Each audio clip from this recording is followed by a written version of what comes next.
อยู่ให้อยู่หน้าอยู่ป้ายหน้าป้ายสวนอยู่ดงอยู่ป่าก็มีรถมีรถผู้มาขามาขายผลหมากหลากไม้ให้กินพี่น้องเบิ่งแง่พุ่นจังว่ามีหยังน่ะมีหมากล่องกล่องมีข้าวโพดต้มอันนั้นเขาเอิ้นหมากหยังอันกลางน่ะ น้องกล้องกันยัง อันนี้ละกำลำบากกินเนี่ยกินซ่าแซ่บจะพี่น้องกาอาซีมเฮ้ยซีมหวานนะเฮ้ยเป็นหวานละกำ หวานคือกินค่อยนี่บ่ ซีมดูแม่เสียวหวานอยู่บ่เฮาก็บ่เคยกินได้หวาน แซ่บเคยกิน อันนี้ก็มาให้เราซีมบ่ กินโลดเขาบ่ย่านบ่ได้เงินน้ำมันดอก บ่ข้าวโพดน้ำอีนี่เว้ยที่บ่ บ่ได้เอามาเฮาดีเนี่ย เอาล่องกล่องเลยในกระตาต้นหมากหยังซะ ใส่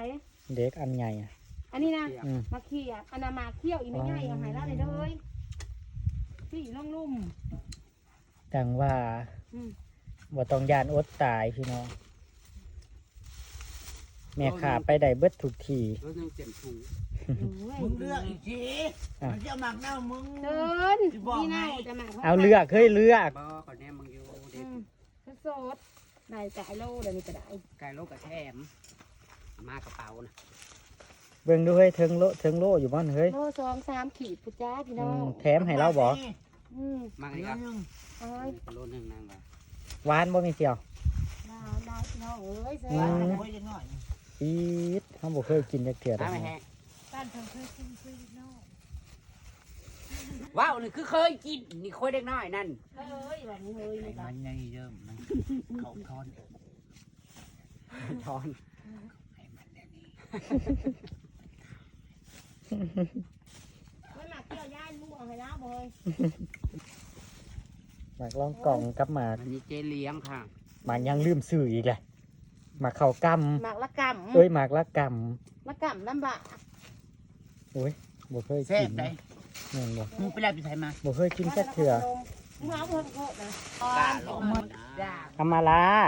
ลูกเกิน ไปลง เพราะแล้วเดี๋ยวนอนลาย ลูกเอ้ยน้อยลูก อันนั้น ไปลง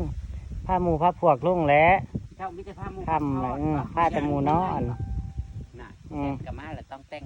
ไป ไปไป แห้งแล้วได้จะร้อยมัดแล้วไปจักอันนะแห้ง สาวแหงได้เป็นเท่าไรล่ะเป็นร้อย แห้งได้ ล่ะ ร้อยแล้วบ่เอิ้นนะแห้งเอิ้นเจ๊ใหญ่แน่ เอิ้นแล้วแน่